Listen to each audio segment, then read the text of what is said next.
This is Jordan, everyone. John. With the name. Very nice to meet you, Julia. Jordan. Jordan. Yeah, Jacob. Ready? Yep. Good. Let's do it. Right there, yeah. Welcome everybody, I'm Jordan Newman, this is my partner Paul Haley. Hi. Hi, And in the everybody. audience we have some people here. I thought I'd start out just by asking, who here has a house? You have a house? Oh, it's tricky. And, I have you too. Oh, here too. Okay. and who wants to buy? Or perhaps buy more? Well, hopefully you're going to find today really, really helpful. As I said, my name is Jordan Newman. I am first of all an investor. I got into real estate through investment. I've owned 24 units myself, so I think that hopefully gives me some legitimacy in your eyes. I also am in the trenches every day helping people who don't have a house, move to a house, who have a condo perhaps, are looking to buy a house. And today we're going to share some of our strategies on how to do that. Paul Haley, how many places? 11 places now. I just bought another one. Yeah. So, not Paul. update the audience on that. But I I'm think- going to do a lane too. The interesting thing about Paul in terms of our mix of experience is I've never done co-ownership, which you have. Yeah.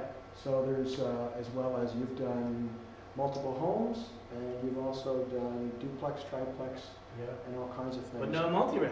So, But that's also why we're good together, Jordan. Every single day, helping people figure out a way to afford buying a home in the city, and we do it literally Yeah. every single day. Yeah, like and yesterday. Like we did it yesterday. literally one yesterday. And the important thing is we are also in the trenches looking at these places every single day. So for every one that we help somebody buy, how many would we be looking at? Probably 40. Yeah, and online, on the Yeah, system, yeah. literally hundreds. Yeah. So between the two of us, we probably look at several hundred places every month, Yeah. looking for properties that you can go from either not owning a home to owning a home or owning a condo and graduating up into a house. So I think what you're going to find today very, very helpful. I don't know if I should be standing back here, I guess. Yeah. Yeah, it's fine. You have the clicker? I got the clicker. Okay, great. First of all, what's the benefit? Some of this stuff is going to be self-explanatory. What is the benefit of buying a home? Well, one that perhaps isn't as obvious, maybe it is obvious to some people, and that is houses are actually cheaper to own in the sense that they are cheaper per square foot. And I would say, I don't For a know, livable square foot. per too. livable square Yeah. foot. Like if you include backyard. Yeah, I mean, right now in Toronto, to buy a downtown condo will cost you about $1,400 a square foot. Okay, in our area where I live, a home mine would be about my Try house, to do quick. yeah, my house would be about $700 to $800 a square foot. So almost half, approximately half of what you're getting. So in terms of bang for your buck, it's really, really hard to beat in terms of affordability. Because a lot of people think, you know, we always think of what's the final dollar value. If my house is worth, say, about $1.6 million, you say, okay, well, that's a lot of money. And it is a lot of money. And a condo is, you know, $700,000 to $800,000. The thing is mine is, well, with the basement, about 2,400 square feet. So there's a lot of things that I can do with all that space. The next great thing about owning a home, as Jordan has done so many, many times, is you can get income to offset the costs. And there's really a number of ways that you can offset, you know, use that income to offset things. Number one, basically, if you do the math, do it this way. If I had, for example, a triplex, like you've done, Jordan, I find one unit pays for the expenses. If you have 2 units, that'll cover the mortgage. 3 units, you might be at the point where you're break even, you know. And right now, as you know, to buy a triplex and to be actually cash flow positive, you really probably have to have 3 units, right? So, in that sense, you can actually live for free. Particularly, live for free now would be putting in a laneway, right? And that's what you do. In other words, going to 4 units. And that's Exactly what which Jordan's is gonna exactly what you've been able to do. So you could either use that extra unit as straight cash flow, or if you were living in it, you could be living for free. And living for free is my partner Paul Haley's favorite expression, because that's what he used to do. Paul, you had your house. 60 grand a year in my house. Yeah, 60 grand a year on your house. Yeah.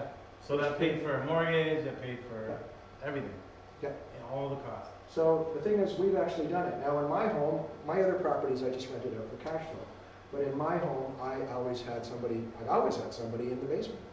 And that money consistently for the last 15 years or so has always paid my expenses. So my taxes, my heat, my hydro, I pay the mortgage, and which is less, quite frankly, than a condo. But we'll get to that in a second. Houses appreciate higher and, well, depending upon the market, sometimes faster, and Paul's going to get into this a little bit later. More development potential. In other words, when you buy a house, you can add value to it. And really that's another thing that you're specializing in, Jordan, is you buy a home, maybe you just keep it as is for a while. I mean, we were just talking about your property where, you know, you're doing short-term rental. Maybe in the past you did Airbnb, and of course that's changed for a higher cash flow, maybe a little bit more work, but higher cash flow, and then you can change it. For example, in my house, I was originally going to have it as a triplex. I moved in the house, and now all of a sudden my girlfriend's moving in, and now I need more space. Now that house is, I'm using the first 2 floors, I'm not doing that. I still have the basement. Now I've got 2 young kids. Eventually one day I'm going to take over that basement. So there's an opportunity to add value to any property. You can, like Paul's doing, Most properties, yeah. yeah, you can add a floor. In your case, you can add a laneway. 2 floors. Sometimes 2 floors. And that's development potential. So, and the final thing is, what you can't really do with a condo so much, because it's really limited to what you can do, is with a house you can really design it and make it your own.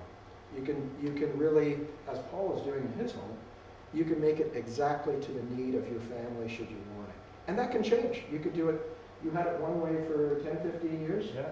and now, well, what happened is you had another kid. Yes, we need more space. You need more space, so he's going up a floor. You can't do that with a condo. No. Now keep in mind, not only were you able to do that, but let's say if you had a condo and you said, well, I need a bigger condo. Not only are you, would you have to sell that condo, you're paying fees on all those transactional fees. Those fees are probably going to cost you $100,000 just in selling it, land transfer for the other property, et cetera, et cetera, et cetera. Exactly why we renovated. Exactly. Yeah. So when you have one property, you can add value to it. You can also forgo a lot of those costs. And that's what I do a lot of times with my clients.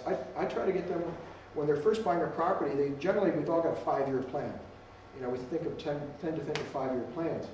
And what I try to do sometimes with my clients is go, okay, we can get you a condo, and eventually, you know, in a few years, you know you're going to need more space, and you can move to a home, or can I show you some strategies that maybe get you into a home with some income, and then maybe when you don't need that income down the road, 5 years or 6 years or whatever, maybe you get married, maybe you have a kid, whatever, you can change, you can deal with that. And in other words, you can skip that 5-year strategy and go right to the 10-year strategy. So. Well, and if I can just jump in a little, because we got some investors in the crowd, so Yeah. I will talk about cap rates quickly. So cap rates, I don't know if you guys know what they are, but basically you take net operating income divided by the value of the property. So it's a good measure of how much income the property generates per dollar in value. And the cap rate on condos is very low, like probably sub 2% now. Like Right now, it used to be yeah. below 3, now it's below 2. And houses, you know, if you do some of the strategies we talk about, you can get 5+, right? Yeah, to simplify that, basically it means it's almost impossible to cash flow a condo. Yeah. If you buy a condo, you're going to be supplementing You're not going to. in some way. It might be a minimal amount, but you're definitely not going to be cash flowing it right now. Or with a home, depending upon what you do with it, you can cash flow. Yeah. To put it in simple terms. Good. Can you really afford to buy a home? This is actually, maybe, why don't you talk about this one? Okay, so these are Sonia and Candice, my good friends. I don't know if they're online, but. So we actually sold their Liberty Village condo and got them into a great property in Ronsi. This little blue one here, it's a little blue number. They painted it that color, it's really cute. And so they were featured in Toronto Life, because it's a pretty cool story. But yeah, we got them an amazing deal. So they took over this place and had tenants. They made one big unit. There's potential for a basement unit as well. And yeah, so they moved in, and their costs are basically the same. So they got a house with a backyard. There's a garden suite potential for the same monthly outlay. And we'll talk. Jordan will go through the numbers. Yeah, and that's a co-ownership deal. We'll get into co-ownership Yeah. a little bit too. What is co-ownership, Jordan? Co-ownership is as simple as it sounds. It actually can be it can be a lot of things. Yeah, it can be. You know, in that particular case, it's two people coming together and each owning, you know, basically a 50-50. It doesn't have to be that. Well, they're getting in. Yeah, Yeah. well, there are a couple, but, you know, at the time, Yeah. it was really Yeah. a 50-50 That's true. type of situation. But that can really vary. Co-ownership can vary. It could be 70-30. I've had brothers and sisters that are going 50-50, but we had an investor that was 70-30. Yeah. And we actually put the two of them together. So co-ownership can be a lot of different things. I actually did a deal recently where it was a husband and wife. They're still husband and wife, but they are separated, but they still get along. And so it was actually a triplex. And rather than having husband staying in one condo, her staying in another condo, and daughter staying, who she was living in New York City at the time, rather than paying for 3 condos of about $10,000 a month, they bought a triplex. Each of them has a unit, and they're up about $5,000 a month net that way, and they own the property. So there's a lot of different ways that co-ownership isn't just, you know, I'm finding somebody 50-50 kind of thing. So there's a lot of, and it's becoming very, very popular. You're hearing it in the news because at the end of the day, we've all got to find more creative ways to be able to buy property. You're also seeing it with retirees now. People who have both got properties, maybe they want to travel. Maybe they want to not have the same amount of space, but they don't want to have a condo. So what do? They get a great house and they split it amongst themselves. There was a big article recently in Blog TO about single moms who had all pooled together. They pooled together taking care of their kids, and they pooled together owning a home. Yeah. So there's a lot of interesting things that way. Totally. So share the benefits and costs of ownership. The main thing that you should have when we're talking about this is work with people who have been through it, because there are some problems that could come down the road. But also have the legal team around you that can help you with that. And we've also got the legal people that have been through that process. So. Yeah. And I actually just bought a house, another house co-ownership with like a couple who couldn't. And you know, truthfully, I think part of the benefit of co-ownership isn't just the money; it's also the expertise. Because like, and when I bought my first house, I did co-ownership before it was even called that. It was just a smart way to buy a house. Yeah. Because my friend had lots of experience buying and renting places. And I was like, oh, I'd love to have you on board. I didn't really need him for the money. It was more just for the expertise. And it really worked out because I had someone who already knew. So when I started, I wasn't new. And then same with the friends that I just bought with. Same thing. They had no idea what to do for like tenants or any of that kind of stuff. So, you know, we jumped in. We got a main floor fixed up, rented a little laneway suite. So it's great. It's kind of a win-win-win, right? Yeah. There's even apps to put people together for co-ownership now. And it's really, really growing. Any questions on any of that, John, Julian? You said apps. Yeah, you know what? Let's just listen. Honestly, I was listening to the CBC, and there's an app that had come out that was trying to put people together. You know. We have investors too. That have a whole bunch of people that want to buy. Yeah, that's one of the things that we do. Yeah, we try to. Somebody who wants to buy a property doesn't have quite enough cash, or somebody has the ability and they have some down payment. So we're putting people together all the time. We had two groups that was a couple that they couldn't afford a house, and a girl who couldn't afford a condo, but they put them together, and they each bought 2/3 and 1/3 of the house. Like she lives in it, and they bought it as an investment. All right, you facilitate that. Yeah, we facilitated that. Okay. It's sorry, if you don't mind, can you expand on the agreements, co-ownership agreement? Yeah, sure. Yeah, so I mean, the most important part is how's the relationship going to end? Yeah. right? Yeah. Like, there's, all the other stuff is how the expenses get paid, like, that stuff's important. But the most important part is, you know, if somebody wants out, what happens, right? Yeah. Because, you know, sometimes it's not amicable, so you gotta. Well, and a lot of times it can be amicable, Yeah. but you've got a clear path. Yeah. And much like a business relationship, you know, whether you use some kind of shotgun clause, where, you know, one person wants out, they make them an offer, the other person can either accept or buy them, Yeah. buy them out. So. Yeah, there's a ton of ways to do Yeah, it. there's a ton of ways to do it, but it's nice that you have to have everybody on the same page and agree to it up front. Yeah. Basically, eliminate any of the downstream problems up front. But That's the really other simple. thing, and the other thing is making sure the person you're buying with has the same goals, right? Like, the two groups we were talking about, they both wanted to buy a place, like, do the thing, rent it, and then in 5 years sell and both buy something else, right? So you don't want to line up with someone like Jordan wants to like buy and hold, and you're like, I want to flip. That's not a great partnership, right? You want to buy with someone that wants to do exactly the same thing you want to do. See if that helps.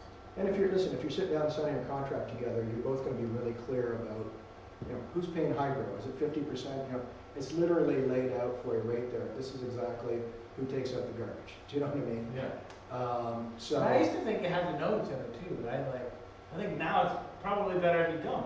Yeah. Right? Because you're not afraid to say, no, I want to sell in 5 years. Yeah, there's fewer assumptions built Yeah. in. When you're with a friend or a family member, it's kind of, sometimes there's, it's just like doing business with a friend or family member. Sometimes there's assumptions that are kind of built in, or, you know, Paul will take care of that, or I'll take care of that. And it's better just to have that clarity, and it's easier sometimes if you don't even know the individual. So, and we've done it both ways. So, I mean, there's good and bad to both. Jordan does it both ways. Very flexible. You ready for the next one? Sure. Okay, so we were, in this particular one, this really clearly shows how owning a home versus an investment property can really, really make a difference. So what we did is, these are 3 particular properties that we actually did deals on. Yeah. Right? Jordan, that one might look familiar to you. Which one is this one? That's the one condo we sold. No, That's one we bought in Corso Italia. that's Corso Italia. That is might Russ- be a that's friend of ours That's Rouse's that home? we know. Yeah. No, Lansdowne's way. Right, yeah. Anyway, Ish. Those are the numbers. Ish. so what we're going to look at here is basically what the differences are in your monthly payments. Because it's one thing, you know, we all get hung up on, and this is the hardest thing that I had to learn as an investor. The hardest thing I had to learn was the number, the bigger the number is sometimes not the harder number. As a matter of fact, sometimes it's easier to have a bigger number, and actually sometimes even to get financing on a bigger number, depending upon the type of deal that you're in. Well, and if I can just interject, because we were talking about buying in Toronto versus a cheaper place. That's right. So sometimes the cheaper isn't actually better, right? Sometimes it's better to get into these neighborhoods where there's a lot of upside, right? Yeah. Versus somewhere where that upside is really capped, right? Yeah, no, for example, you know, we recently had some adjustments in the market in Toronto. Yeah. Where are the areas that are still going up and have not gone down? The best areas of the city, central and west. East is It's like, satisfying. it's like a slide that's appeared behind you with all that information. Ask Read your and she shall mind. I read can your read your mind. Yeah, this is an interesting one. I mean, this is, so basically this is comparing what at the peak in February, the peak in Toronto prices to recently. And we all know things have adjusted recently, but where have they adjusted most and where have they gone down, where they haven't gone down? Well, where's the prime property in the entire city?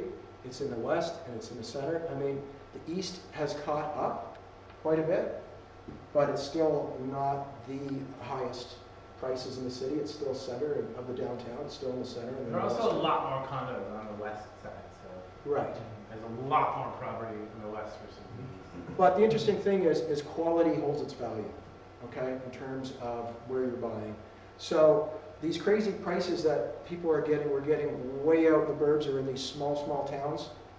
As there's price adjustments, they're the ones that are getting hit the hardest. In other words, it's a ripple effect out of Toronto, and as the wave gets bigger the farther it gets out. It's like a tsunami effect, okay, as it leaves the core of Toronto. You were talking about Oshawa, right, John? Yeah. Yeah. Boom.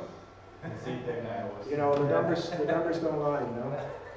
And that's why, I mean, we do, you know, most of our investing, I mean, we're center, I mean, Yeah, we do no, some east, three. but we're center, we're really center west in a lot of cases, but Well, I'm talking, this is really low risk, you know?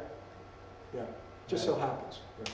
Sorry to interject. That's all right. So these are all three properties that we've helped people buy. So looking at a condo, now again, most people think condo, okay, this is a $750,000 condo. This was your typical condo in Liberty Village, okay? $750,000, two bed. I think it was one bath or was it two bath? I forget. Doesn't matter. It was a 1+1.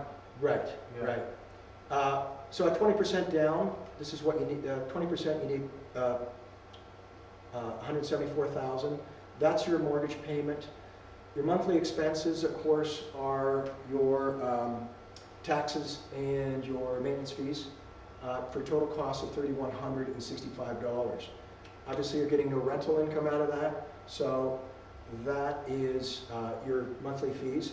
The market appreciation of that, and that was over how, what was the period of? 5 years at 5.5%.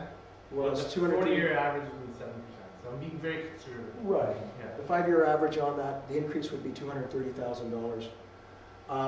Now, for basically a little bit more money, quarter $250,000 more money, the down payment, of course, is more in this particular case, so you need more cash up front.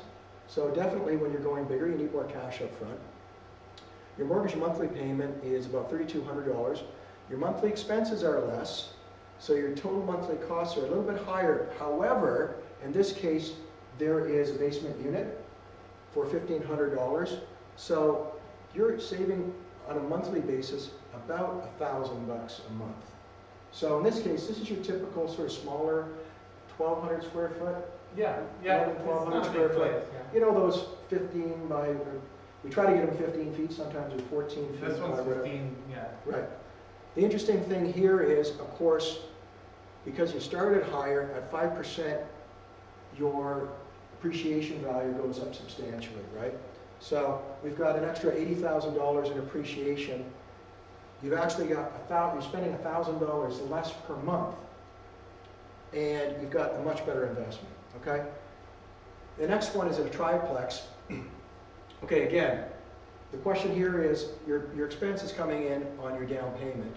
Now, in this particular case, we actually managed a renovation of about Well, we $80,000. managed. Well, It's kind of, you know, we introduced the people. I don't, I'm the last person to do it. You know, neither of us can do a managed renovation. We showed up and introduced people to there other was some people. sweat equity in this one. Right. I have done renovations, You and can laugh to it. yeah, I have done renovations. Sort It of can be still kind of recovering. fun. I'm still recovering from You know, it. listen, sometimes when when you're doing the wrecking, you know, you've had a bad day at the office, you know, picking up the old sledgehammer is kind of fun. In this particular case, so we added $80,000 in cost to that with the renovation. This was a cosmetic renovation, and we're actually going to show you. Yeah, I mean, we took out We a did some wall. wiring. Took out a wall. Yeah, yeah, Was this yours? yeah. Yeah. Oh, I'm sorry. Yeah. Oh, I thought this was the other one. Okay, sorry. Oh, no. Okay. Oh, So that's your okay. monthly mortgage, why the heck am I doing it? He shouldn't be doing it. So mortgage payment, expenses, your monthly costs, but the rental income, That's assuming you got rent for your, yes. like if you rented. Yeah. Right. Yeah. And Well, we you're were living pretty, we used some pretty Close, right? conservative numbers It's there. it's pretty close. Yeah, like I would say monthly mortgage is a little bit higher, but then so is the rental income. Rental income's a So little I bit higher. bet it would all balance back to that. So we're looking at about $450 a month in total monthly expenses on that property. Now, the great thing about that property is you've got that, but eventually you're doing a laneway, which is going to take it to a whole nother level. We're not going to get into that right now. But just on that triplex alone, we're looking at 5% over 5 years, almost $500,000 in market And appreciation. I should just interject, part of that is because you added a ton of value by doing those rentals, so your market appreciation is in a bigger number. Yeah, that's right? good, that's Yeah. good. So that's why you see a big jump from 100 to 1.2. It's more so because now it's worth 1.6 probably, Yeah. right? So you added. Yeah, with the triplex, it's definitely like, you're in the ballpark of live for free Yeah. scenario, Right. if you wanna use it even. Right, Yeah. right. Yeah, I thought that was Alex's. Yeah, sorry.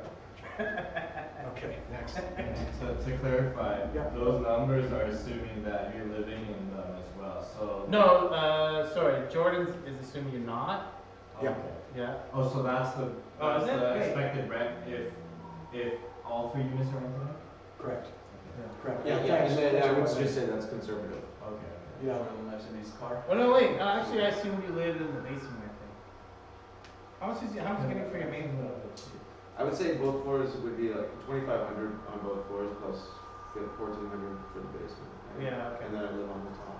Yeah. Okay. Where's the? Right, so yeah, no, that's assuming he was living in one unit. Okay. Yeah, that is assuming. Yeah. That- Yeah, that's right. yeah, so, Yeah. yeah, so then it's around. That's right. because And then with, Sorry, you're right. for example, with the middle one, it would also be assuming that you're living in one and you're only renting Yeah. out one unit. Exactly. Yeah. Yeah. Yeah. Exactly. Yeah. Sorry, this is sort of geared for people who are gonna buy and live in it. No, no, Yeah. Yeah. I forgot how that did those numbers. Sorry about that. Yeah, it's pretty close, right? And then with the laneway, you're gonna be living in it cash flow positive, if you want. All right, the next one's me. All right. Any questions on the Intuitives, Ben Jamin? Not yet. Silent? I'll let you know. You can ask questions on the internet. Yeah, so, you know, you guys are talking about investing in different parts of the world, different parts of Canada. You know, and I'm an investor not only in Toronto, but other parts of the US. And if you talk to anybody who's buying in different cities around the world, the most important thing they look at is basically the first, well, they look at how quickly is the population growing, how fast is employment growing, and how fast is housing growing, right? And is there a gap there? And will that gap close or not? And wages, what are people making? Yes, I added this one because I always like to know, yeah, maybe employment's growing, but maybe it's like lower paying, like Walmart jobs versus, I mean, the good thing about Toronto, no offense to Walmart job, but the good thing about Toronto is it's a lot of high-tech jobs, so our wages are actually growing faster than the employment growth, right? So that's what makes this city very sustainable is we have, from an investment perspective, maybe not from a affordability perspective, is we have a gap of many, many houses that we're gonna be short that isn't gonna get closed. I don't see any foreseeable way that governments can close that gap. Unless, honestly, they just say no more immigration, but they won't because that causes a lot of more other problems. Yeah, we need the tax dollars. I mean, Well, yeah. at the end of the day though, Paul, there's a reason why there's so many cranes in the area. Yeah. You know, You know, we there's- have the most cranes in North America. There's per capita. Yeah. people are coming from everywhere. I mean, the money to build these towers in Toronto is not just Canadian money. It's coming from all over the world. As a matter of fact, more of it's coming from all over the world than it is from here, right? So, Well, net immigration in Canada was 400,000 and the US was 500,000, I think. yeah, I'm just talking about financing. No, I'm the just towers, saying, yeah, I'm just saying, like, we are bringing a lot of people in on purpose for many reasons. So, if, like, when you're thinking of investing, think about this in those towns, right? Because some of those, you know, like, you can buy in a cheap town, but there's no population growth, no employment growth, no Yeah. wage growth. You're not going to see a lot of housing appreciation. It might make sense from, like, a rental play. You know, if you think it's going to be a stable town, it's going to last. Maybe it's great cash flow. Maybe you're cash flowing like 20% return. That's a different investment than Toronto, where you're, you know, hopefully you're getting good cash flow, but you're also getting lots of market appreciation. Sorry for the folks online, we didn't dive into that. You know, and interestingly, when we look at Toronto, like over the last 10 years, the compound annual growth rate, actually this isn't including February, so now it's a little over 10%. So houses have grown, compounded means it's added on top of it, over 10% for the last 10 years, and the number for 40 years is 7%. So You know, So if there's an adjustment, yeah, if you look at any financial thing, they always say, oh, the last 5 years, how well have we done over the last 10 years? So there's lots of room to grow. And we're building about 40,000 units, housing units a year. We built 40,000 housing units a year for the last 20 years. Now we are forecasted to build 40,000 housing units for the next 10 years. So that's not going to change. But they're all condos, right? So that's in Toronto, That's in the GTA. in the GTA. Yeah. They are condos, and the price of condos is skyrocketing. Construction costs are up 21%, right? So you'll actually see a lot of condo cancellations coming up, probably about 5% of all the buildings out there, because they sold at prices below what they're gonna be able to build at, right? And what you'll see is developers are gonna focus on just finishing the ones they have before they start launching a whole bunch more. And this price is actually, so this is 2021, the average launch price in the GTA is $13.81 this year per square foot. I just do 14. Well, yeah, they rounded up to 400, yeah, 1,400, but the actual number is 13.81. So, yeah. That's insane, right? Question about that. So Yeah. you think that prices are gonna jump more because of those costs? In what, in which? So all the condos that they're building right now, Yeah, they can't afford the prices that they sold them at. So they're gonna have to they'll eventually cancel them. cancel them or charge more money to the people who bought them. Yeah, they can't charge you money. They can't. Yeah. So not all of them, right? Like, but if you're a builder and you're like, well, it's gonna cost me $1,100 a square foot to build this building, I sold it at $1,000. You're like, forget it, I'm not gonna do it. We'll just cancel it and do another one, right? Is that your question? Yeah, this is pre-con, right? This is pre-construction, not resale, right? And if you look at the supply of Toronto freehold houses, this is the supply. We're not building anymore, right? And condos is like this, right? And that's why you see the price, of condos versus houses kind of going like this, right? That makes sense. And then, yeah, we already kind of jumped ahead to this one, but, we have seen a reduction in price across the GTA of 9% from the February high, right? I mean, we're still up year over year, 9%, but from the February high, we're down, and it's definitely due to interest rates, but it's not even across the board, and someone told you this was gonna happen. We've been saying this for a while, like, it's not sustainable with these areas because they don't have that same part. Like, when people move to the GTA, they move here, right? They don't move there unless they have to, so. This is and this, you'll probably see this continue to happen over the next little while. I don't know if the city itself will keep going up, but it will probably at least flatline.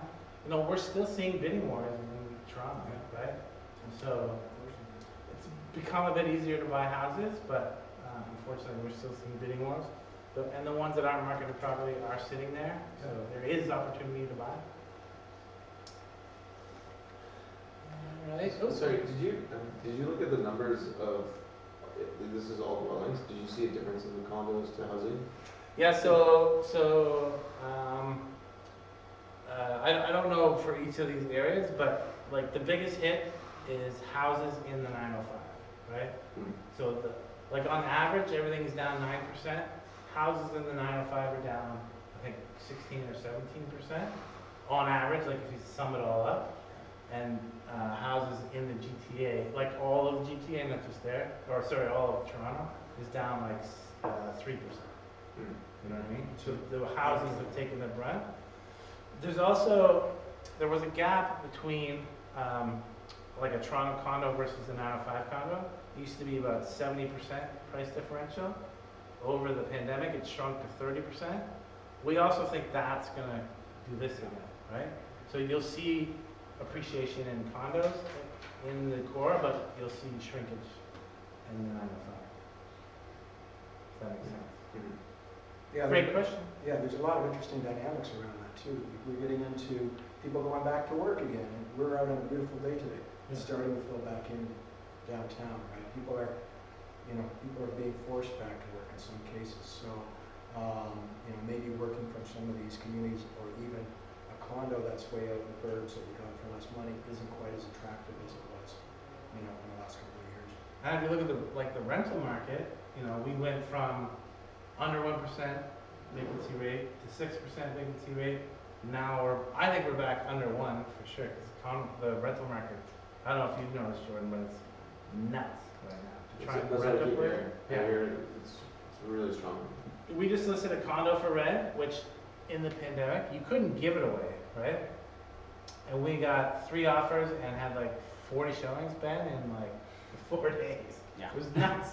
I was like, what's going on? So the rental market is back. People want to live here. That's good news. And And that's great news. yeah, and from an investor perspective, what you saw happen in the pandemic was housing prices went up, but rents stayed the same or went down, right? And now you're seeing housing prices flatline, but you're going to see rents do this, right? So for investors, It's great. well, It's you're great paying news. more, rents are going to be There's coming up. time now. Yeah. Yeah. Significantly. Well, that was part of this is, people that bought condos that are completing like in 2024 and paid $1,300 a square foot, they're gonna have to see significant rent increases to stay underwater, right? To stay above water, I guess, right? Or they'll, things will happen, so. Kind of interesting. Yeah, so getting back to buying a house, part of it is, we help people buy houses and do renos. And part of it is, it could be like painting the house, right? Or just fixing the lawn, to like doing a full gut reno, right? When you say renovation, it could mean lots of different things. And it could be hands-on, or it could be a contractor. I'm sure some friends in the room would maybe recommend not doing hands-on, but. Well, I think when we all bought our first place, there was a lot of hands-on. Yeah, there's a lot of hands-on. My first house my renovation was, I think, $5,000, and there was a lot of painting and, hard work for myself. I'm sure you still do a lot of your own work. So, it could literally go from Yeah. a couple $1,000 making and some elbow grease to, we're sitting here, And then, I'm spending a lot of money on my house. there's 2 extremes there. Yeah. But, the benefits are like, listen, if you're buying a house as an investment, renovating not only increases the property significantly, and Jordan's going to talk a little bit about that, but you also get better rents, right? That's partly why Jordan did his renos, right? Was to turn, it wasn't a cash flowing property into a great cash flowing property. And you save money, like this house we're going to show you in a sec, it was a boarding house when we bought it. It was like totally crappy. We got a great deal, did a light reno, and it was worth a lot more money. If they had done the reno themselves before they sold, they would have got a lot more. But there are a lot of opportunities like that in the city. And that helps you create equity. And this is our bread and butter. This is what we do every day, right? Is help people do this. But I like to kind of tell people it's not easy, right? Jordan, it's not easy. It's not easy. And I'm doing a big reno, and there's a lot of money on the line, and it can be very stressful. I'm very calm because I know it's the right thing to do, and I've done a lot of it, but, it can be very stressful, and you can have sleepless nights. Particularly first time. Yeah, particularly the first time. Especially when you forget which way I ran where. Yeah, so this is a house, not Jordan's house, a different house, that we bought. It's just north of the Dufferin Mall, just south of the Dufferin Mall. It's a great little area, and it's actually appreciated significantly from this. But at the time we did it, because you asked, how long does it take to do a reno? This was a very quick reno. It took, I think it was 6 weeks. Yeah. And we, it was basically like we took out a wall, we refurbished the kitchen cabinets, we painted everything, we fixed the floors, we fixed up the basement. The basement, because it was a boarding house, had a really weird, stupid layout. They built this wall in the middle of the basement and made a little weird room, but we opened it all up. Fixed up the kitchen a little bit, but we didn't spend a ton of money. It was only $70,000. That was a contractor doing it, not sweat equity. And immediately after 6 weeks, we had about $100,000 in value over what was spent. Now that house would probably sell for 1.6, 1.7, and it has laneway potential.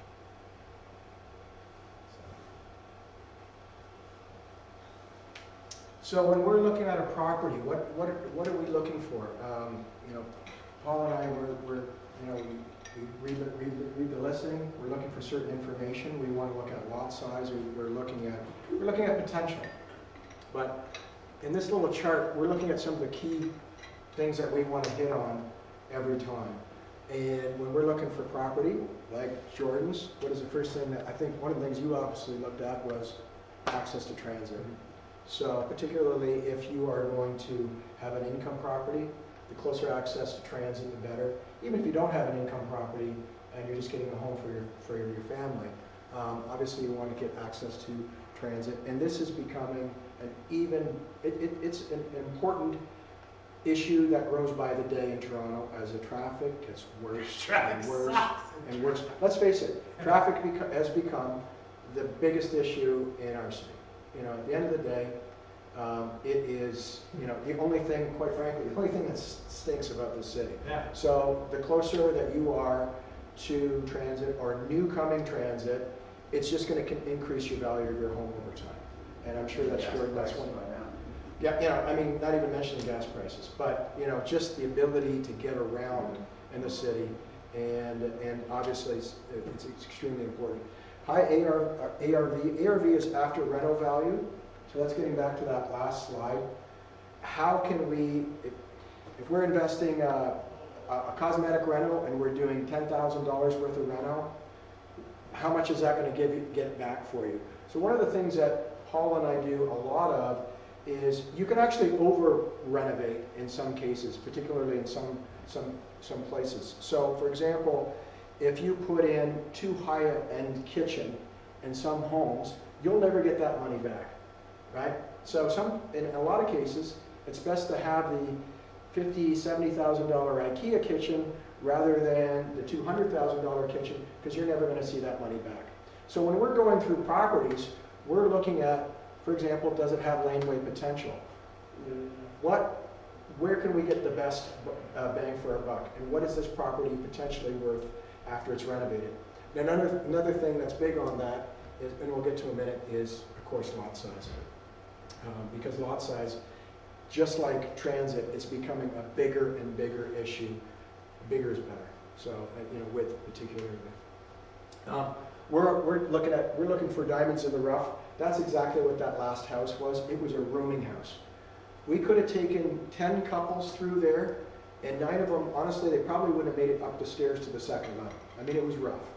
You had to have a specific kind of client that would look past it, and we did in this particular case. Alex, she's terrific. She's got a good eye. She could see past all that. And a light rental that we did, this house, I mean, you can't imagine it today. It's absolutely, it's fantastic. It's a really beautiful place. But it's also got all the other things, you know, potential laneway potential, what have you. But in a lot of cases, the rougher the better. The rougher the better. And this is why it's hard sometimes when I'm working with couples to be able to see that vision of what just paint will do.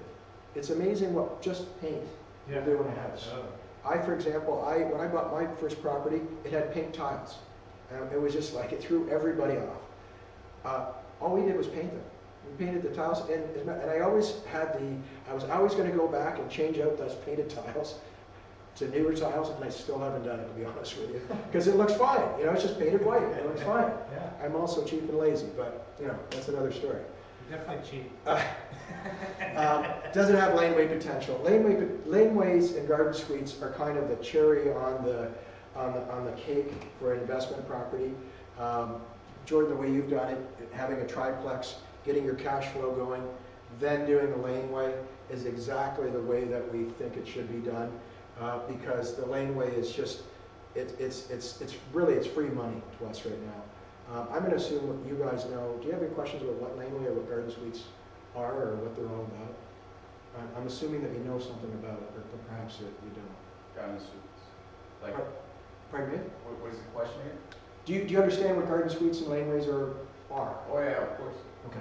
All right. Okay. We'll skip it for now. Yeah. Okay. That's the question most people have. So.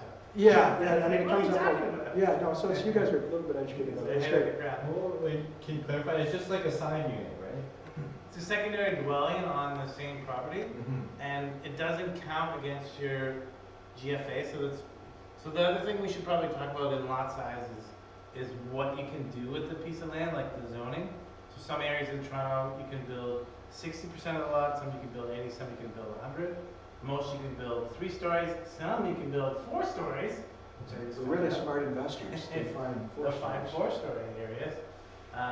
But so of those percentages I was talking about, so what that means is like if you have a 2,000 square foot lot and you're 100%, you can build a 2,000 square foot house on that lot, right? The laneways and the garden suites don't count against that percentage. So it allows you to add a secondary dwelling, right? I mean, it's not cheap, but if you can build a laneway for, I don't know, call it 400 grand, you can rent it for 3,500, those numbers make sense all day long. Yeah, so for example, or to make it even simpler, like, to build a laneway, if you could build basically it's a brand new house. We've seen them as small as about 800 square feet. You can do them smaller, but probably it starts to make economic sense around 700, 800 square feet. But let's just say you did 1,000 square feet, and you can go up to 1720 now? 17, yeah. 1720, so 1,720 square feet above ground, keeping in mind the average Victorian in Toronto is probably about 1,400 square feet, 1,300 square feet. Mine's a Victorian at 1,600 square feet, but I have a big addition, okay? To give you some idea. So it's a whole house. It's bigger than your average Toronto home that you can build off a public laneway that is part of your land. Now, the only thing you can't do is subdivide, okay? So it's an opportunity, rather than going out and paying $1 million for a piece of land or more downtown, you can actually build that property on your land, not pay the $1 million, and build it. Now, if you're going to rent it out, or let's just say what it costs to build. You know, if it costs to build about $300 a square foot, 350. it's $350 now. Yeah, I mean they're quoting 300, but 350, let's say to be conservative. Let's say it's on 1,000 square feet. So you spent $350,000. Hopefully you've sucked out the equity out of that great investment you made on your home. That property would be worth on 1,000 square feet. Yeah, we'll probably add like 700 or 800 grand of value. Yeah. Right? So you would make on that about $500,000-$600,000 on that, and that's basically the cost of the land. So that's why I say it's free money. You know, you're saving all of that, and you're building, you're taking advantage of it. If you don't do anything with it, it's not worth anything. I mean, potentially your home is worth more because somebody else might buy on it, and they see that built-in value. Now the garden suite is one where you're not actually on a laneway, and you have access to your back, enough lane access to the back of your home, such that fire trucks have access to, if there was a fire or something back there, and you can build up to 1,200 square feet of a garden suite. So just kind of backtrack. Going back to building your house or your apartment, let's say house, and you're buying the land, which is I mean it really depends the location, but let's say $600,000-$700,000. On top of that, you're going to build the house, which is going to be. You mean the laneway? Yeah. Yeah, So we it's, already own the 350, land. and, it You already sounds like own- more like a break even. No, you already own the land. Okay. Yeah, yeah. All right. You're basically buying the land with the house. Right. You're renting and renting that house, and then you have this little piece of land in the back, and you can actually build another dwelling. Oh, okay. Yeah, so if your typical home is 16 by 120 in the city, 125, okay? So you would be using up, say, the back 40 feet of that 16 by 120. You can't subdivide it, but you can use it as a separate house that you're building. You have to have 7.5 meters from the back of your house to the front of the new dwelling. I mean, we can get into dimensions, what have you, it doesn't really matter, but you're cutting off a portion of your current land to build another property. So my question is, How much do you pay for the permits? Oh, it's negligible. I mean, like, you pay more for the architect and all that kind of stuff. And So- that would be, But you're not, basically, if it fits, the dimensions, okay, it's rubber stamped by the city.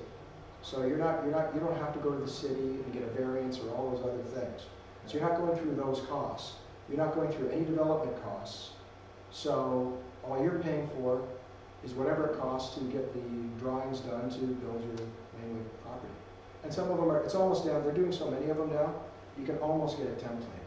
Well, there are prefab ones. There are prefab ones that you can yeah, get. So you don't really need drawings for that one, but. Yeah, So- and there's that's lots the of different beauty of it. options and it's.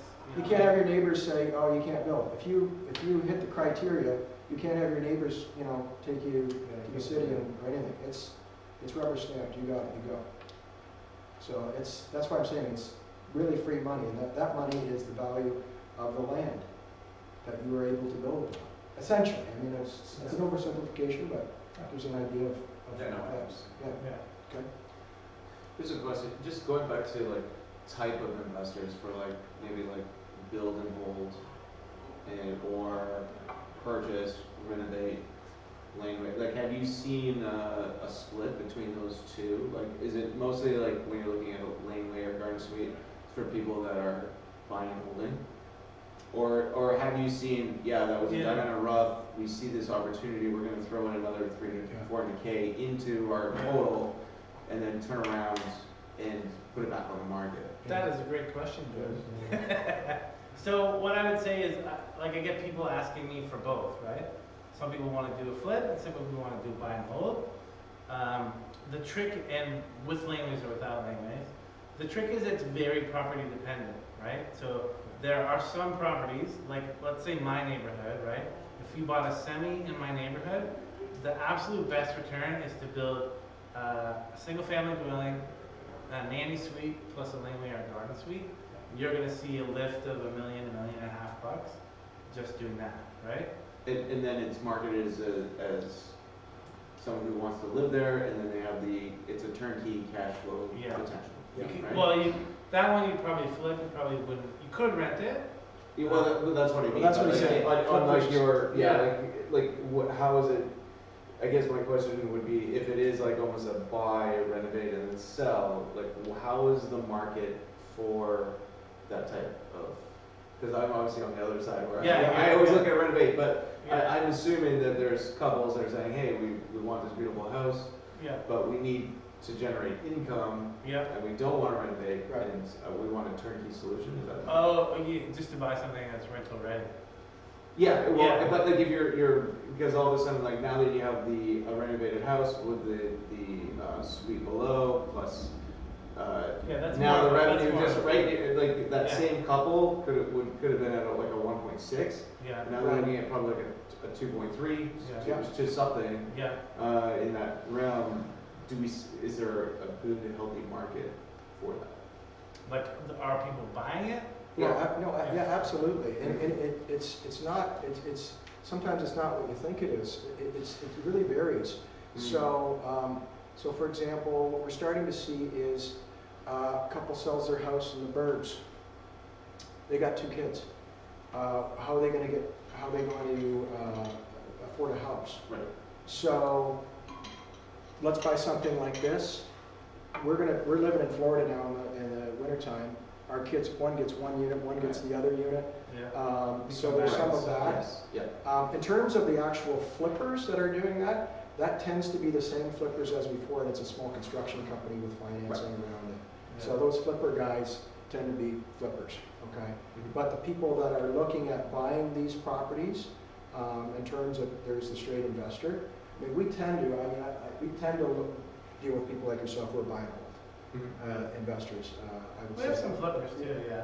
But generally, Generally, yeah. We're they're doing some thinking flips like for us, we're flippers. trying to think, but not necessarily. Yeah, so it could be multi-generational families. Exactly. Right, or, Yeah. okay. And I'll give you another example. I've got a buddy of mine who is out in the Danforth, looking to retire, or just did retire. So, option for him is build, live there versus the house. So, there's a lot of people that are thinking that same thing. It's a really interesting time in terms of generational wealth because, you know, those baby boomers are retiring and they're looking at a lot of different ways to live in the city as opposed to just having, you know, selling a house, buying a condo, right? That used to be the way, and it's still, a lot of people are still doing that. But they're also, they've made their money on their houses. So they're looking at, you know, okay, condos are great, but they know where the real money is, and that's buying a home in Toronto. And they're also smart enough to know that they're not building any more houses in Toronto, you know? So let's look for ways to find that, or even supplement my retirement income. And that's what my buddy Brian's doing. He's supplementing his retirement income. He's a retired And leave a chiropractor. legacy for the family. Yeah, yeah, yeah. I mean, having a condo and, you know, taking off is, you know, a lifestyle decision. This one might require a little bit more creativity, but, so there's a lot of, it really depends on the property, but as I said, that dynamic of the baby boomer and the times that we're in, makes it a really, and they're, let's face it, they're a little more creative and they've got tons of money, tons. And they're also getting money from their parents that have just died, you know, not to sound morbid, but that's the truth. So the first thing we often do when we're going in, once we're in a place, is we go down to the basement. Yeah. I have started in the basement. Yeah, I go down to the basement first. We are fortunate in this city that we have tons of multi-generational homes. In our area, the Portuguese and the Italians are often multi-generational. And these homes will have 2 and sometimes 3 kitchens and washrooms on every level because there's multi-generational families already living there. So the plumbing, the stacks, all these things are already there. Now you might not like some of the paint color selections or what have you, but it's really, really terrific way to immediately look at potential revenue. But as in my house is exactly 6 feet. So I'm about as low as you want to get if you're looking at that option. So the first thing we're looking at is anything above 6 feet or above. And if it's above 6 feet, 6.5, 7 feet, hopefully more than that, then you immediately are interested, or at least I'm immediately interested to bring in our clients to take a look at that property. If we're saying, hey, great ceiling height here, right? You know, it's sort of that first check mark. And it has that access, right? Yeah. And when we're looking at, and what we've probably done up front when we're looking at the listing, we're looking at for an investor, is the lot size. So the lot size is, you know, the smallest I generally go with any client. I don't like looking at stuff, sometimes we will, but I don't like looking at stuff, anything that's inside 15 feet personally. And my search is 16 feet and over and more than 110 feet. Yeah, because particularly for investors, but you know, we really love laneways, so we want that width for laneway as well. You know, there is the odd person that's in a unique situation. But that one couple lives in East End, but that was a unique situation. And flexibility. So we love homes where you can take that multi-generational home. My house would have been a great example. I originally bought it as a triplex. I moved in, I'm starting to renovate in that property, and I'm like, oh, maybe I'll use 2 floors and keep the basement. I could have triplexed. I may triplex it one day. I may go back and triplex my house. My girlfriend's got a great condo, you know. Maybe, you know. I live in the neighborhood too. Yeah. But the flexibility is terrific. I could live in 800 square feet on the top if it was just me. Fantastic. Now I've got 2 kids. I'm living on about 1,650 square feet with myself and 2 kids. I've still got the basement.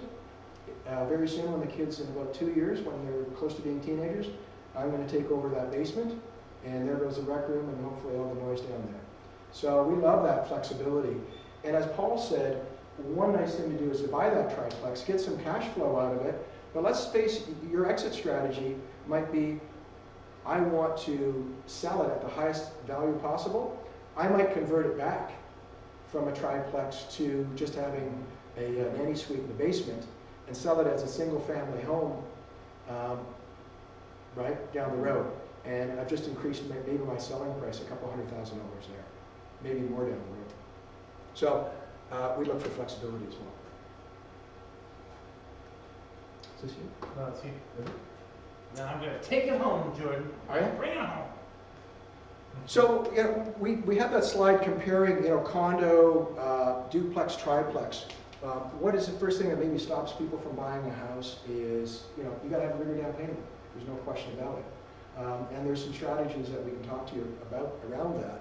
And there's some ways that you can, you know, because basically, typically you're looking at 20%. Because you're gonna be $1 million or above generally.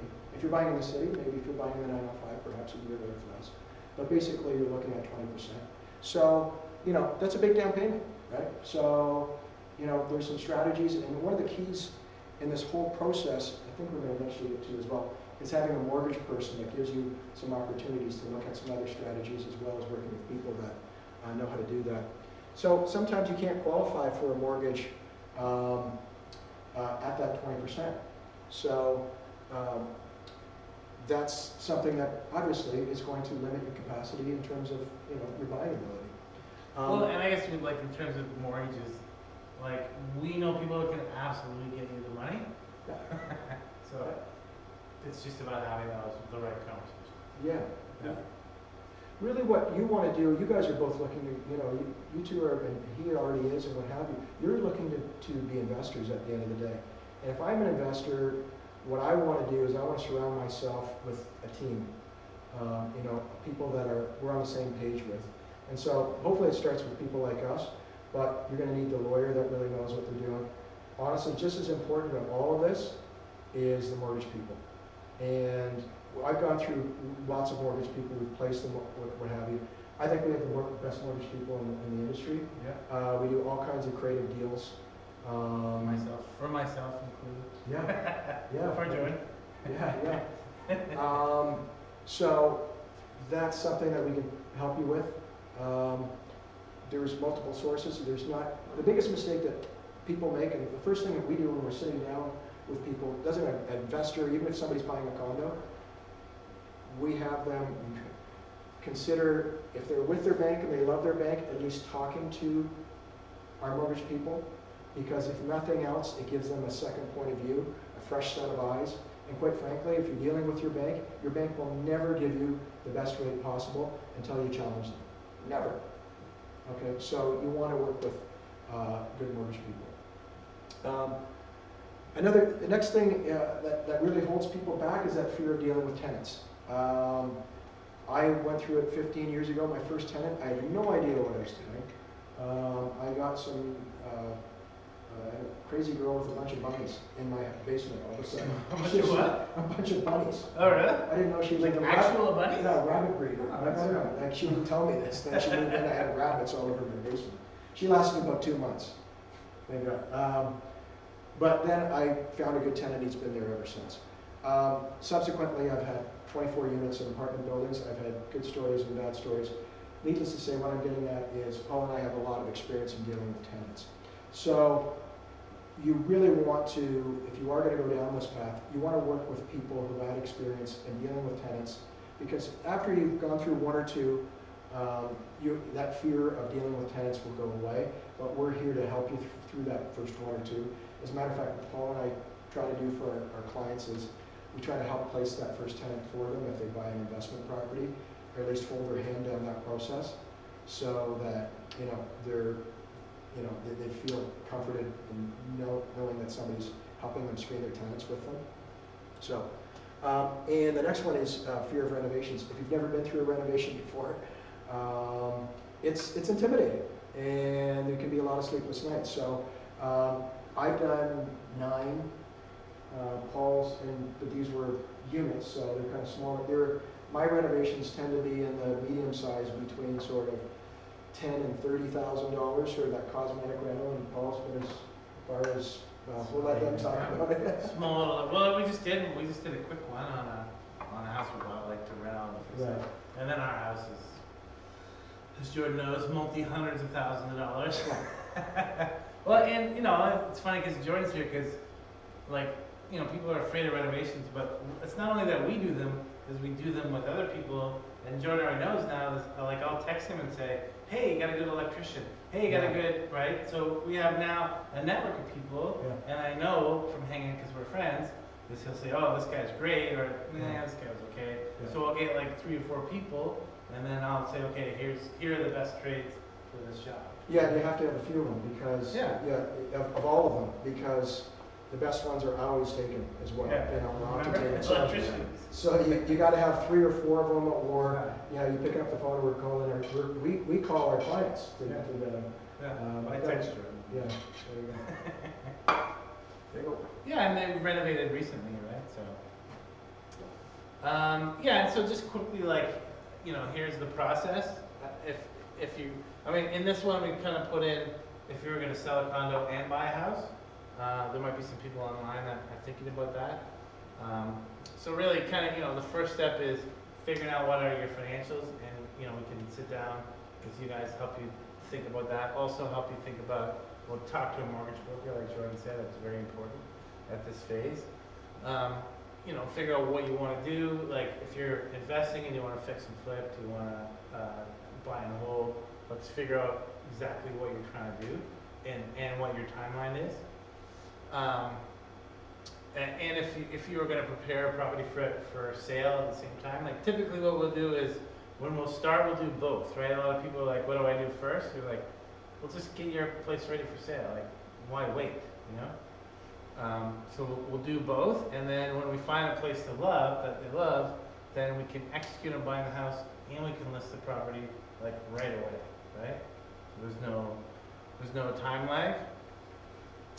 And then, like what we did with Jordan is we started planning the rent-out even before we closed on the property, right? Like we brought in contractors, we brought in lots of different people, we brought in architects to figure out what are we going to do so that when you close on the property, you're ready, you're off and ready to run, right? Like a lot of people will wait until they close, and then honestly, this could be like a year where they're just sitting around waiting to figure out what to do. Whereas really, the savvy investors, as soon as they close, they're getting permits that are ready to go, right? And then ideally you close on a sale if you're doing a sale. At the same time, you keep cash ready to go, right? And then, if you are doing it right now, get the permit, start construction, complete the construction and get a tenant to move in, and then you refinance, right? Then you take that money and go do the next project. Make sense? So, like we like to say, buying a home is an adventure. Starting your first investment is an adventure. It's exciting, but it can also be scary, and we like to think of ourselves, like we don't tell you what to do, we just think of ourselves as we're helping you navigate through this process the way that you want to do it. And, we introduce you to the right professionals, we help you avoid the pitfalls. We're here to guide you along the journey. And, we stick around, like, we're still friends. We closed on the house a long time ago, but we still talk about it. We hang out, we're meeting architects, like, we're doing lots of stuff. And primarily it's just because we love doing it, right? Like, that's what we do, right? We do it because it's fun. We meet cool people along the way, and it's a fun experience for us at the same time. Ben, any questions online? It's been a quiet online group today. Online group, you really got to kick it up, man. Yeah. So any other questions before we conclude this evening's festivities? So for someone with problems, someone with problems getting the initial investment on a, say, better investment such as a house, multi-unit, freehold property, you would think that, or you guys think that splitting a better investment with someone is a better option over buying a condo or something cheaper, or even something in like a city like farther away that's more affordable? Well, so to the second part, I would say, where do you want to end up owning, right? If you want to end up owning in Toronto, then don't buy somewhere else to own here, because it might not work out, right? That place might not appreciate fast enough to ever help you buy here. Yeah, I think it would also depend upon what is your long-term goal. Yeah. In order to buy out of town, generally you need scale to make it, first of all, to make it worth your while. Basically, the scenario is this. how far do you want to drive when your tenant calls you with, you know, a plug Yeah. toilet or whatever, right? So, you have to have scale. I had an apartment building in Hamilton, but I had 18 units. So I had the scale and I had, you know, I had somebody living on the property, what have you, I had that scale. So, now you might get to that scale one day, but if you're self-managing, and, you know, so it depends on your strategy. Like mine was a, as many units as possible cash flow strategy. It wasn't about, you know, the lift of the property appreciation, it was straight cash flow. So, you know, I would definitely say it's a great strategy to bring on a partner, and particularly because again, you're sharing the risk, but the upside is absolutely definitely greater. But also, you know, you're going to be buying in a great area, you know, a better chance of buying a great area that you can manage and you know. And you know, as we're saying, the numbers all point to the city. The closer you are to the city core, quite frankly, the more solid you're going to be. And you can start with a condo. I started with a condo. Yeah. I mean, the problem now is it's just like dollar per square foot. Even Yeah, for rent. we can't get past the cash flow part. Whereas every house I go into, even when I'm just buying a house for a family, I'm looking at, geez, and by the way, and sometimes I say this, by the way, if you ever wanted to rent this house, we're just trying to raise our family here. Yeah. Well, okay, well, you know, you can still get $6,000 a month for this place, by the way, you know. So we're always thinking cash flow, but almost to a fault. But it's, you know, condo, it's just, you're not gonna cash flow. And maybe that's okay, right? Like, it's sort of like Jordan said, depends on your goals. Yeah. And how quickly you want to move. You'll move faster generally if you have a right experienced partner or team than you will. And you know, I'm only saying this because I learned the hard way. No, Right? and I did everything on my own, and quite frankly, I wish I would have had a partner. For some, you know, in hindsight. So it depends on, you know, type of, I'm a team player. I actually like that. That's why Paul and I are partners. We like the dynamic I of. like working with people. Yeah. You know? So So it's an individual choice. Some people Yeah. don't, right? So there's a way to do it on your own. There's a way to do it. basically, if you like to have a beer at the end of a hard day because something went wrong, sometimes it's nice to have a partner to do it with. Yeah. But it's, you know, it's not necessarily for everybody. I would just drink 2 beers. Yeah. I've done it. I've actually drank, with my apartment building in Hamilton, I actually drank a lot more than 2 beers sometimes. Yeah, it's doable either way. It's just really what you want and how fast you want to move. But part of it, like I'd say, just get started. You know, as soon as Yeah. you start, Absolutely, as soon 100%. as you get that. Yeah, and you're gonna learn along the way. I mean, essentially, we're here because we've made all those mistakes. What I'm saying to you is, you've got 15 years of mistakes and learning and going through the process, and resources and the people that we've met along the way. He's got another 15-ish years as well doing the same thing. Take advantage of our experiences and the team that we have around. That's really essentially what we're offering. And becoming realtors like that accelerated that experience, right? Now, Jordan, we like to have a whole bunch of people that have done the same thing a whole bunch of times. Like when you ask me, is there money to be made in Toronto? I have no doubt because I'm doing it, I've done it, he's done it, I know lots of people that we've done it for. So there's like zero doubt on how to do it and what to do. You know? Yeah, you know, the only way you can really lose in real estate in the city is if you buy today and the market goes down, you panic and you sell the next day. Buying the wrong place, over renovate. Yeah, yeah. Oh, I see people lose money. Yeah, I mean, yeah, you can pick a bad area and renovate the heck out of it, and it just doesn't make sense, right? There's silly things you can do, but we would never let you do that. All right, well, thanks Thank you. online for being there. Thanks everyone here for